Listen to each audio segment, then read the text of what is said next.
Welcome to the channel paper teacher.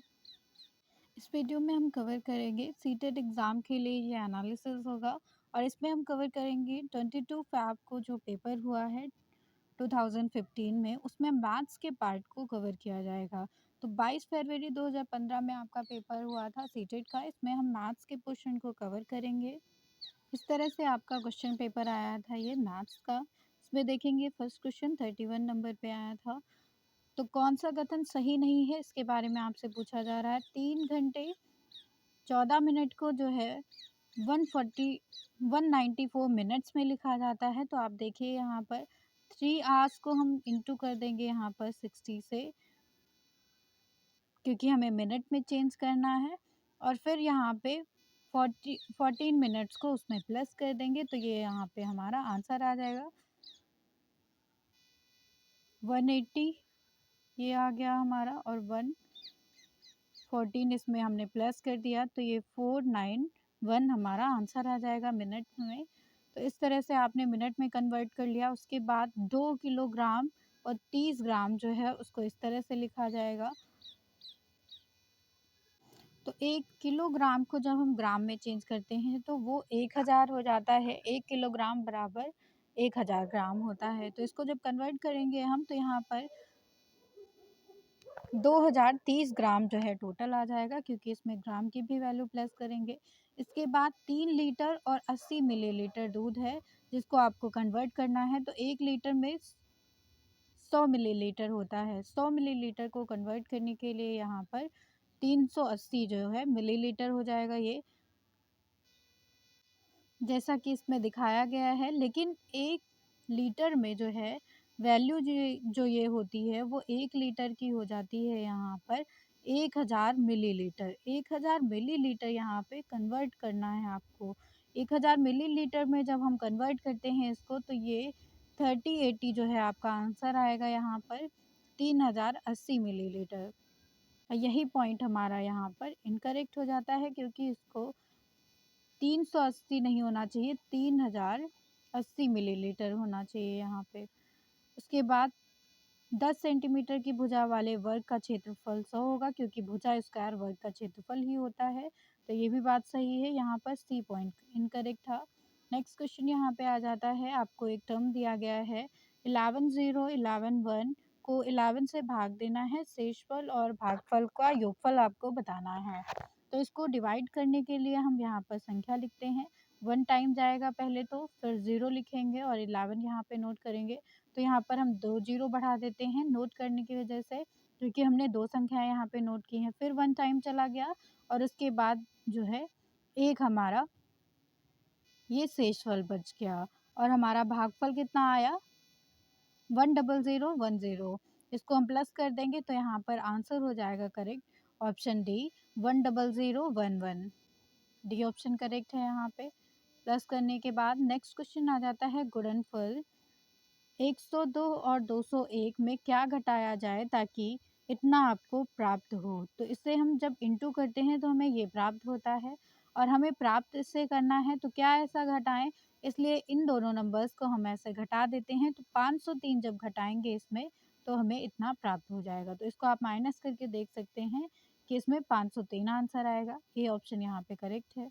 Next question, दो और दो दहाई समकोणों में डिग्रियों की संख्या क्या है। दो दहाई का मतलब है कि 2 बार कोण है यहाँ पर। तो समकोण के जो कोण होते हैं उनका जो मान होता है वो 90 डिग्री होता है। 90 प्लस कर लेंगे तो यहाँ पर 180 डिग्री आ गया। फिर 2 तिहाई भी है, तो 2 तिहाई हम इस तरह से रखेंगे, और समकोण के जो है कोण का मान 90 डिग्री होता है, तो ये 60 आ गया। सबको प्लस कर लेंगे, 240 यहाँ पे हमारा आंसर आ जाएगा। ए ऑप्शन यहाँ पे करेक्ट हो जाता है। नेक्स्ट क्वेश्चन आ जाता है 1 लीटर जूस का डिब्बा है जो घनाकार आकृति का है, और उसका आधार जो है वो वर्गाकार है। उसकी माप 8 गुणे 8 सेंटीमीटर की है। डिब्बे में जूस की गहराई सेंटीमीटर में है, जिसको किसके अधिक समीप होगी। तो कौन सा नंबर इसमें से करेक्ट है ये आपको बताना है। इसके लिए आप सबसे पहले निकालेंगे यहाँ पर घनाभ की गहराई घनाभ की ऊंचाई के बराबर होगी। घन की भुजा आपको दी गई है यहाँ पर 8 सेंटीमीटर की, ऊंचाई दी गई है यहाँ पर 8 सेंटीमीटर की। तो 8 सेंटीमीटर यहाँ पे दिया गया है, इसको हम जो है डिब्बे में जूस की गहराई कितनी हो जाएगी, 16 सेंटीमीटर से अधिक होगी। 16 सेंटीमीटर का मतलब हो जाता है ऑप्शन सी यहाँ पे करेक्ट हो जाएगा। नेक्स्ट क्वेश्चन यहाँ पे आ जाता है, निम्नलिखित में से कौन सा कथन यहाँ पे सही है। तो सही कथन के लिए फर्स्ट पॉइंट दिया गया है यहाँ पर, 3 विषम संख्याओं का गुणनफल हमेशा एक सम संख्या होगी। तो आइए देख लेते हैं, 3 विषम संख्याएं जो होती हैं, जैसे आप 3, 5, 7 लीजिए, इनको जब हम प्लस करेंगे तो ये हो जाता है 15। 15 कोई भी सम संख्या नहीं होती। सम संख्या का मतलब है जो दो से डिवाइड हो जाए, तो ये यहाँ पे रॉन्ग स्टेटमेंट हो जाता है। नेक्स्ट है यहाँ पर कि एक सम संख्या जो है, एक विषम संख्या जो है, इसका अंतर हमेशा सम संख्या ही आता है। तो इसे भी करके देख लीजिए। तो इस तरह से हमने 3 और 2 को माइनस किया, यहाँ पर 1 आता है, तो एक विषम संख्या में आ जाएगा यहाँ पे। तो ये भी जो है स्टेटमेंट यहाँ पे रॉन्ग हो जाता है। द नेक्स्ट आ जाता है थर्ड पॉइंट, जिसमें कहा गया है कि 2 विषम संख्याओं और एक सम संख्या का योगफल हमेशा सम होगा। 2 विषम संख्याएं यानी कि 3 + 5 लिखेंगे और एक सम संख्या यहाँ पर है यानी कि 2 लिखते हैं। तो हमारा आंसर कितना आएगा यहाँ पे, 10 आंसर आ गया। तो 10 का मतलब है ये सम संख्या है। सम संख्या है तो इसका ये जो स्टेटमेंट है वो यहाँ पे करेक्ट हो जाता है, और करेक्ट स्टेटमेंट ही हमसे पूछा गया है। नेक्स्ट क्वेश्चन यहाँ पे देखते हैं। नेक्स्ट क्वेश्चन आ जाता है, आपको नंबर्स दिए गए हैं, 3 नंबर्स हैं यहाँ पर, जिसमें आपको स्थानीय मानों का योगफल बताना है, यानी कि इनको प्लस करके आपको वैल्यू बतानी है। स्थानीय मान प्लेस वैल्यू होता है। प्लेस वैल्यू का मतलब हो जाता है कि जहाँ पर जो संख्या होगी उससे हम उतने ज़ीरो जो है लगा देते हैं। आप देखिए यहाँ पर 5 जो है एक नंबर के बाद में है, तो यहाँ पर 1 ज़ीरो लगाएंगे। 5 यहाँ पर 2 नंबर्स के बाद में है, तो यहाँ पर 2 ज़ीरो लगा देंगे। और 5 यहाँ पे 3 नंबर्स के बाद में है, तो यहाँ पे हम 3 ज़ीरो लगा देंगे। इनको जब हम प्लस करते हैं तो 555 हमारा आंसर आ जाता है। ये सी ऑप्शन यहाँ पे करेक्ट हो जाएगा।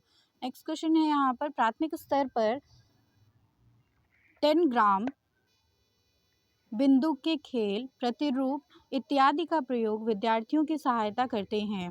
तो ये जो आपको बताए गए हैं 10 ग्राम बिंदु के खेल जो होते हैं या प्रतिरूप जो होते हैं, ये विद्यार्थियों में स्थानिक समझ की योग्यता को डेवलप करते हैं, उसमें वृद्धि करते हैं, मतलब बच्चों में जो है स्थानिक समझ का विकास करते हैं। बी ऑप्शन यहाँ पे करेक्ट हो जाता है। नेक्स्ट क्वेश्चन पे चलते हैं। निम्नलिखित में से कौन सा प्राथमिक स्तर पर गणित शिक्षण की पाठ्यचर्या अपेक्षाओं के साथ मेल नहीं खाता है। तो इनमें से कौन सा ऑप्शन है ऐसा जो शिक्षक गणित के शिक्षण की पाठ्यचर्या के लिए अपेक्षाओं के साथ जो है मेल नहीं खाएगा, यानी कि जो उम्मीद करते हैं, जो एक्सपेक्टेशन करते हैं हम, उससे मेल नहीं खाता है, वो कौन सा पॉइंट है यहाँ पर। तो फर्स्ट पॉइंट यहाँ पे हो जाता है कि भिन्न को पूर्ण अंश के रूप में प्रदर्शित करना और सरल भिन्नों को व्यवस्थित करना, तो ये हमारी एक्सेप्टेंस रहती है। देन बी ऑप्शन यहाँ पे आ जाता है कि वर्गीकृत आंकड़ों के निरूपण का विश्लेषण करना और इसका निष्कर्ष निकालना। तो ये जो ऑप्शन आपको दिया गया है कि गणित के जो आंकड़े होते हैं उनको हम सबसे पहले क्लासीफाई करते हैं, देन उसका एनालिसिस करते हैं, उससे कंक्लूजन निकालते हैं, ये हम प्राथमिक स्तर पर नहीं करते हैं।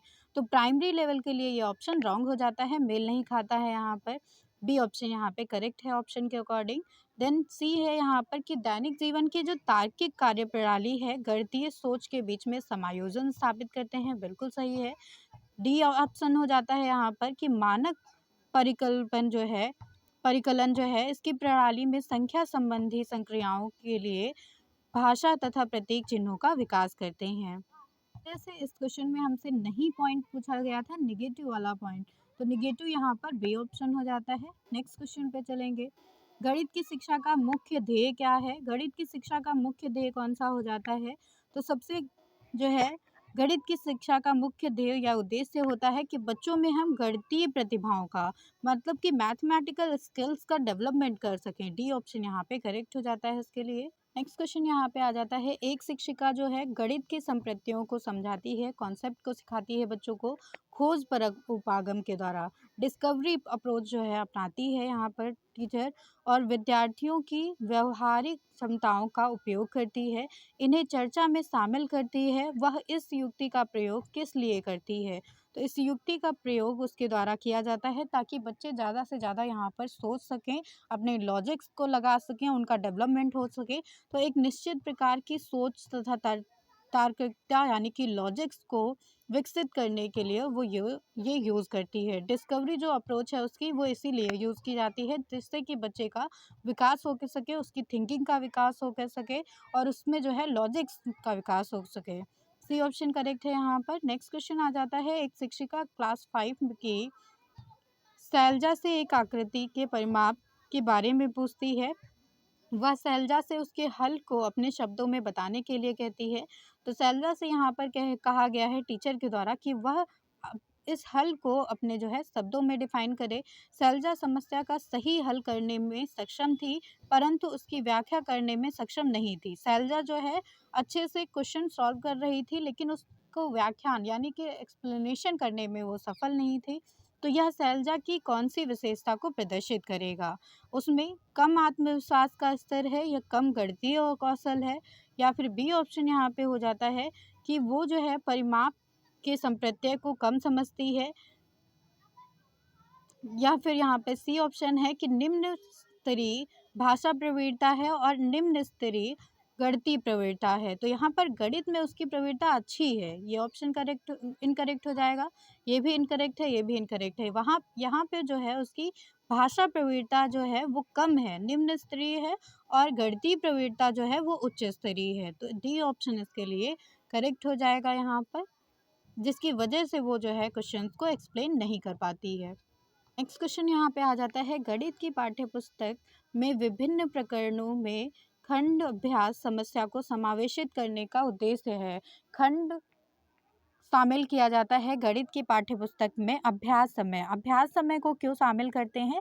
ताकि इससे जो है विस्तृत अधिगम अवसर प्रदान कर सकें हम बच्चों को ऐसे ओकेजन दिए जाएं, ऐसी अपॉर्चुनिटीज़ दी जाएं जिससे वो ज़्यादा से ज़्यादा प्रैक्टिस कर सके चीज़ों की, जिससे कि उनके संज्ञान में ये सारी चीज़ें आ सकें। डी ऑप्शन यहाँ पे करेक्ट हो जाता है इसके लिए। नेक्स्ट क्वेश्चन आ जाता है यहाँ पर, प्राथमिक अवस्था में गणित की रचनात्मक मूल्यांकन में अंतर्निहित है। गणित के रचनात्मक मूल्यांकन के लिए क्या अंतर्निहित है, इनहेरेंट है इसमें? तो अधिगम की असंगति को, शिक्षण में कमियों को पहचानना, या सामान्य त्रुटियों को पहचानना, या फिर क्रिया प्रणाली के ज्ञान तथा विश्लेषणात्मक प्रतिभाओं की परीक्षा करना, या फिर ग्रेड या रैंकिंग को पहचानना। तो यहाँ पर रचनात्मक जो मूल्यांकन है उसका प्रयोग इसीलिए किया जाता है ताकि बच्चे में जो है वो अधिगम की असंगति, मतलब बच्चे की संगति कौन सी है, अच्छी है या बुरी है, इस चीज़ को पहचाना जा सके, और साथ ही साथ टीचिंग में जो है क्या कमियां आ रही, कहाँ पर टीचिंग लैक कर रही, उन सारी चीज़ों को समझा जा सके। तो ए ऑप्शन के लिए करेक्ट हो जाता है रचनात्मक मूल्यांकन के लिए। नेक्स्ट क्वेश्चन यहाँ पे आ जाता है, कक्षा में गणितीय मनोरंजकता क्रियाकलाप तथा चुनौतीपूर्ण ज्यामिति पहेलियाँ संबंधी क्रियाकलाप महत्वपूर्ण है क्योंकि, तो बच्चे को क्यों जो है मनोरंजक क्रियाकलाप कराए जाते हैं, ऐसी अप्रोचेस दी जाती हैं जिसमें बच्चा एंजॉयमेंट कर सके, साथ ही साथ उसको ज्योमेट्री की भी पहेलियाँ सिखाई जाती हैं। ये जो क्रियाकलाप होता है, ये जो अप्रोच होती है वो किसमें हेल्प करती है? तो ये बच्चे को स्थानिक तथा विश्लेषण योग्यताओं में निपुण करती है। तो ये ऑप्शन यहाँ पे करेक्ट हो जाता है कि वे प्रत्येक शिक्षार्थी की स्थानिक तथा विश्लेषणात्मक जो क्षमता होती है उसका संवर्धन करती हैं, उसमें डेवलपमेंट करती हैं। नेक्स्ट ऑप्शन यहाँ पे वैदिक गणित से आता है। वैदिक गणित आजकल विशेष रूप से प्राथमिक स्तर के बच्चों में लोकप्रिय होता जा रहा है। इस प्रयोग में निम्नलिखित में से किसके विकास या संवर्धन में होता है? वैदिक गणित जो है वो आजकल बच्चे ज़्यादा प्रेफर करते हैं क्योंकि इसमें जो है गणित की गणना के कौशल या गति का विकास होता है। मतलब मैथ्स के लिए जो स्किल्स हैं या मूवमेंट है वो ज़्यादा तेज़ होता है बच्चों का। यहाँ पे डी ऑप्शन इसके लिए करेक्ट हो जाता है। नेक्स्ट क्वेश्चन पे चलते हैं। यहाँ पर आकांक्षा गणित की एक अच्छी अध्यापिका बनना चाहती है। गणित की अच्छी अध्यापिका के लिए आवश्यक है कि उसके पास मैथमेटिक के लिए जो है अच्छा टीचर बनने के लिए सबसे ज़रूरी हो जाता है कि यहाँ पर जो मैथमेटिक्स है, मैथ्स जो है उसके कॉन्सेप्ट्स को रियल लाइफ सिचुएशन से उसके जो है समझ को बच्चों की उनकी योग्यताओं को रियल लाइफ सिचुएशन से जोड़ा जा सके टीचर के द्वारा। तो यहाँ पर गणितीय विषय वस्तु को वास्तविक जीवन से जोड़ने के लिए अवधारणात्मक ज्ञान होना चाहिए, मतलब कि कॉन्सेप्चुअल नॉलेज होना चाहिए, समझ होनी चाहिए, उतनी अंडरस्टैंडिंग होनी चाहिए और कैपेबिलिटीज़ होनी चाहिए, एबिलिटी होनी चाहिए। तो ए ऑप्शन यहाँ पे करेक्ट हो जाता है इसके लिए। नेक्स्ट क्वेश्चन यहाँ पे आ जाता है, एक अध्यापिका अपनी कक्षा में गुणा को बार बार किए जाने वाले जोड़ के रूप में बता रही है। गुणा को जो है वो बार बार जोड़ के रूप में डिफाइन करती है। इसके बाद समान संख्या की वस्तुओं का समूहन कर गुणा के रूप में बताती है। समान संख्याओं को फिर वो गुणा के रूप में समझाती है। तत्पश्चात चिन्ह लगाती है गुणे का, परिचित कराती है बच्चों को, और अंत में गुणनफल पता करने के लिए आड़ी तिरछी रेखाएं खींचती है। माचिस की तीलियों की सहायता से छोटा क्रियाकलाप कराती है। यह अध्यापिका कर रही है। तो यहाँ पर जो अध्यापिका का जो अप्रोच है वो हो जाता है मूर्त से अमूर्त की ओर। मतलब बच्चे जो चीज़ देख रहे हैं, माचिस की तीलियों के द्वारा उनको समझाया जा रहा है गुणे के बारे में, तो जो बच्चे को दिखाया जा रहा है उससे अमूर्त, यानी कि जो बच्चे ने नहीं देखा है उसके इमेजिनेशन में वो चीज़ों को पढ़ा रही है गुणे का कॉन्सेप्ट। तो यहाँ पे कॉन्क्रीट टू अब्स्ट्रैक्ट का कॉन्सेप्ट यहाँ पे शिक्षक के द्वारा अपनाया जा रहा है, जो बिल्कुल करेक्ट ऑप्शन हो जाता है मैथमेटिक्स के लिए। तो मूर्त से अमूर्त संप्रत्यय की ओर एक रूप के रूप में एक पाठ का विकास किया जा रहा है यहाँ पर। तो यहाँ पे सी ऑप्शन जो है करेक्ट हो जाता है इसके लिए, कि टीचर जो बच्चे को जो है माचिस की तीलियों से गुणे का साइन समझा रही है और अलग अलग तरीक़ों से चीज़ें डिफ़ाइन करती है गुणे के लिए, कि पहले अलग 2 बार जो है चीज़ों को प्लस किया जाता है। इस तरह से अलग-अलग कॉन्सेप्ट में जो है चीज़ें यहाँ पे पढ़ाई जा रही हैं। तो मूर्त से अमूर्त की ओर ये जो है शिक्षण बिंदु हो जाता है यहाँ पर। टीचिंग के मैक्सिम्स हैं यहाँ पे। नेक्स्ट क्वेश्चन यहाँ पे आ जाता है 49 नंबर पे, जिसमें क्वेश्चन किया जा रहा है कि क्लास 5 में आ के 13 विद्यार्थी हैं यहाँ पर, और क्लास 5th में बा के जो है 15 विद्यार्थी हैं यहाँ पर। लेखन प्रतियोगिताओं में हिस्सा लेने के लिए उनके पास अर्जित अंक इस प्रकार से दिए गए हैं। ए सेक्शन है यहाँ पर, आज इसको दिखाया गया है। बी सेक्शन है यहाँ पर, जिसको बा से दिखाया गया है, और इस तरह से मार्क्स आते हैं बच्चों के मैथ्स में। तो दिए गए आंकड़ों से आप क्या निष्कर्ष निकालते हैं यहाँ पे? तो इसमें आप देखिए, आ वर्ग के जो बच्चे हैं उनके नंबर्स हाई हैं, और बा वर्ग के जो बच्चे हैं उनके नंबर्स यहाँ पे कम हैं। तो फर्स्ट ऑप्शन यहाँ पे आ जाता है कि दोनों विभागों का प्रदर्शन समान रहा है, क्योंकि दोनों विभागों में प्राप्त अधिकतम अंकों का मान 18 है यहाँ पर। तो आप देखिए, अधिकतम अंक आ में जो है 18 है, लेकिन यहाँ पे जो है 16 यहाँ पे अधिकतम अंक दिखाया गया है बा वर्ग में। फिर बी ऑप्शन यहाँ पे आ जाता है कि कक्षा 5 में आ वर्ग जो है इसमें प्रदर्शन बेहतर रहा है, क्योंकि क्लास 5th में जो आ वर्ग है उसका औसत प्राप्तांक अधिक है। तो ये ऑप्शन यहाँ पे करेक्ट हो जाता है इसके लिए, कि यहाँ पे जो औसत प्राप्तांक है, मतलब कि बच्चे ने जो ऑप्ट किया है नंबर्स को, वो यहाँ पे बी वाले के कंपैरिजन में ज़्यादा है। बी ऑप्शन यहाँ पे करेक्ट हो जाता है। नेक्स्ट क्वेश्चन यहाँ पे आ जाता है, 6/5 में कितने 1/10 है? 6/5 में कितने 1/10 है, इसको निकालने के लिए 1/10 में हमें 12 का जो है इंटू करना पड़ेगा। तो 1/10 इंटू 10 करेंगे, 12 करेंगे यहाँ पर। तो इसे सॉल्व करने पे हमारी वैल्यू जो आ जाती है वो आ जाएगी 6/5। ये जो 6/5 आया है, इसमें 1/10 जो है वो 12 है। ये जो हम आंसर निकालते हैं उसमें हम ऑप्शन के थ्रू निकालते हैं। 1/10 में कितने जो है 1/6 हैं, इसको निकालने के लिए हमें ऑप्शंस के थ्रू जो है इसको सॉल्व करना पड़ता है। तो सी ऑप्शन यहाँ पे करेक्ट हो जाता है।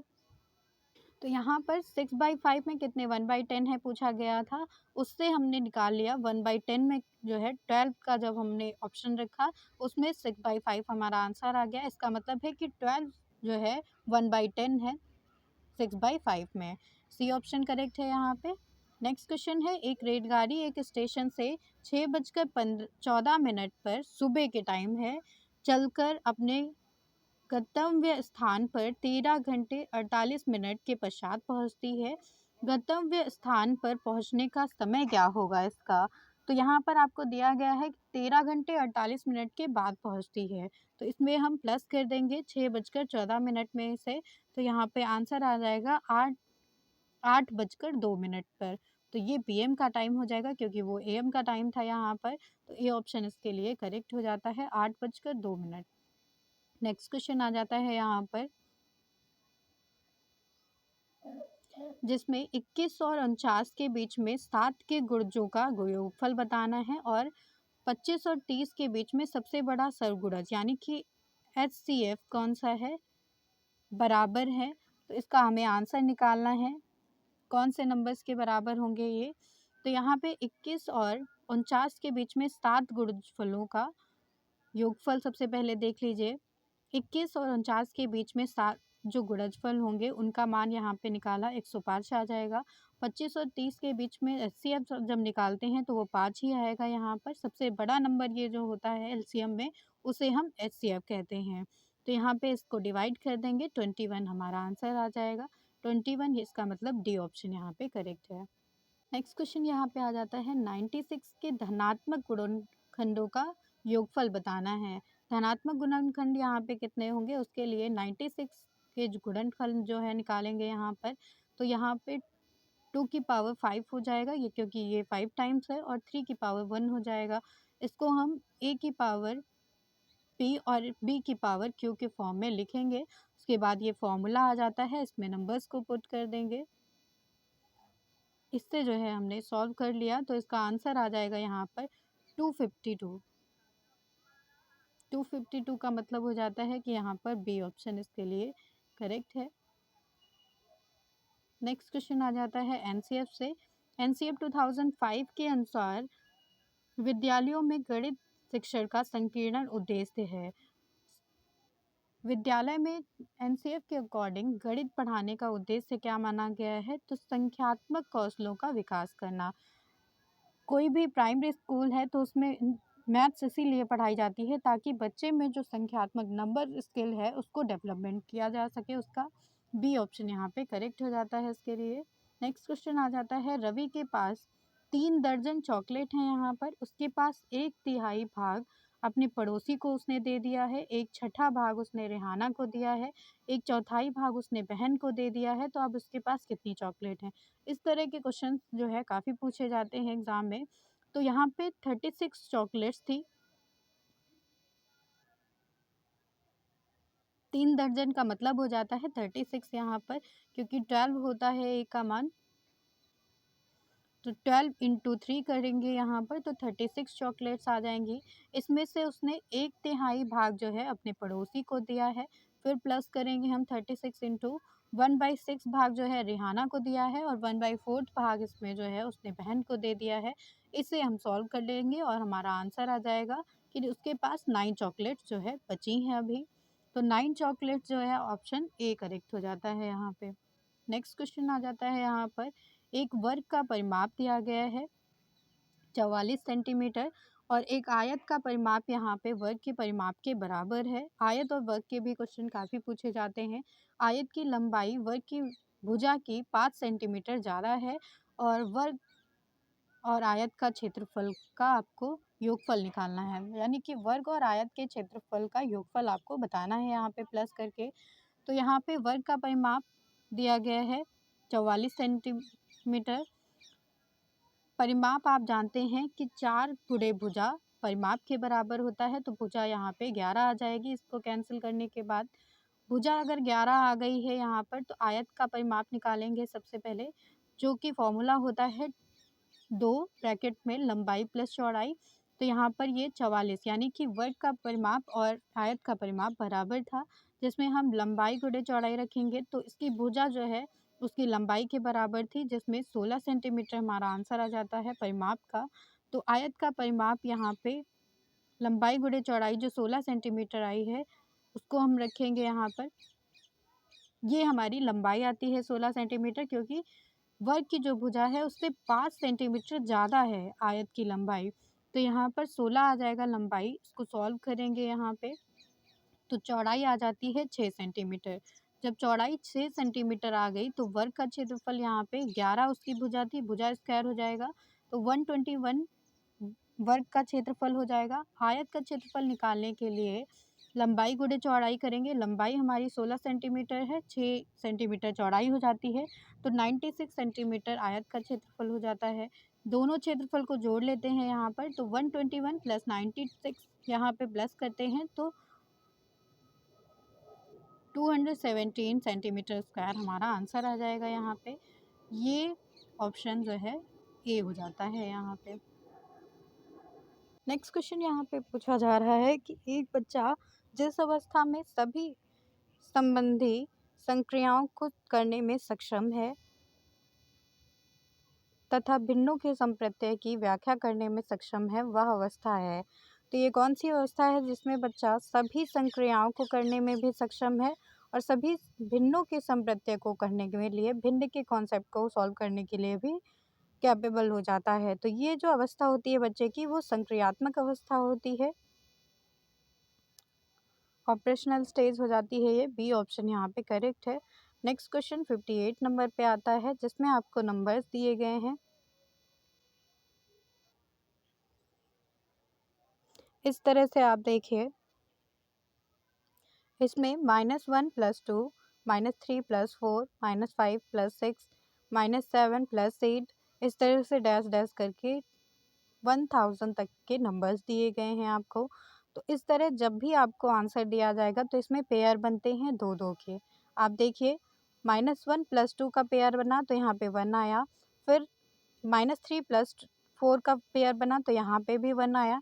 इसी तरह के आपके पेयर बनते चले जाते हैं। आप यहाँ पे जो है वैल्यू देखते हैं, 1000 वैल्यू है, इसका मतलब 500 इसका आंसर होगा, क्योंकि दो दो के पेयर बनेंगे।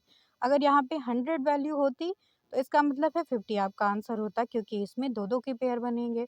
तो सीधा आप ए पे जो है ऑप्शन लगा देंगे। अगर 1000 वैल्यू है तो यहाँ पर 500 जो है आपका आंसर करेक्ट हो जाएगा, क्योंकि पेयर बनेंगे। पेयर जब बनते हैं तो 1 आपका आंसर आ रहा है यहाँ पे। 1 जब आप प्लस करेंगे 1000 नंबर के लिए तो यहाँ पे 500, यानी कि उसका हाफ जो है आपका आंसर हो जाएगा। ए ऑप्शन करेक्ट है।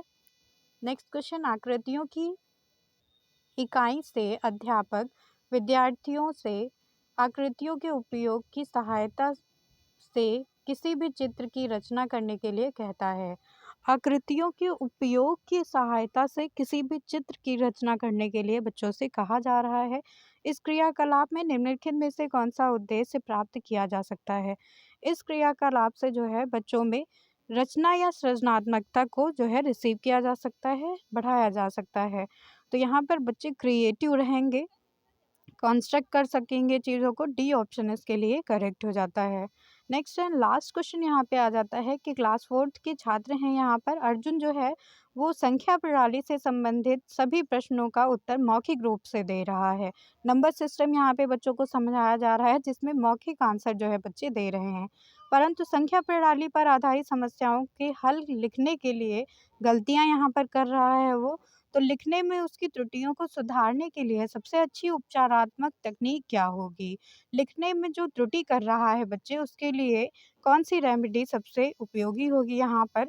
उसे 10 अभ्यास परीक्षाएँ, उसको जो है आप परीक्षाएँ दिलाएँगे ज़्यादा, या फिर वास्तविक जीवन के अनुभवों को गणितीय संकल्पनाओं के साथ संबंधित करेंगे, या फिर उसे एक कार्यपत्रक देना जिसमें समस्या आंशिक रूप से हल की गई हो और उसे खाली जगह जो है भरनी हो। तो यहाँ पे सी ऑप्शन के लिए करेक्ट हो जाता है कि उसमें जब आधी संख्याएं लिखी होंगी, आधी उसे फिल करनी होंगी, तो इससे जो है उसकी रेमेडी हो जाएगी, जिसमें सी ऑप्शन आपका करेक्ट हो जाता है। इस तरह से यहाँ पे 30 क्वेश्चन हमने कंप्लीट किए मैथ्स के लिए। Thank you everyone. पढ़ते रहिए और सीखते रहिए।